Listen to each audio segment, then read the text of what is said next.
proses itu kebanyakan arek-arek ke Hongkong itu mintanya calling visa. Calling visa itu apa? Visa kalau sudah turun baru di calling datang untuk persiapan terbang. Itu namanya calling visa. Coba kalau zaman dulu, kita sekarang mau disuruh kayak zaman dulu, berangkat ke PT mulai daftar sampai terbang nggak boleh pulang.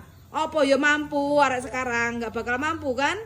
Karena apa? Untuk resiko-resiko itu siapa yang nanggung? Kayak gitu loh. Kita ini kan intinya kan majikan bayar, mambil sama kita. Otomatis kan sebelumnya kan interview dulu. Sudah tahu jobnya seperti ini. Jangan dipikir enak enak lek pas gajian. Selama kerja 30 hari iku loh sampean siap enggak kayak gitu loh. Karena kalau saya enggak marah loh Mbak ya. Mohon maaf ya. Sekarang ini aku enggak mau bantu arek-arek itu karena tak lihat dari rekodnya sampean. Pertama 2 tahun finish. Terus lanjut lagi 2 tahun finish.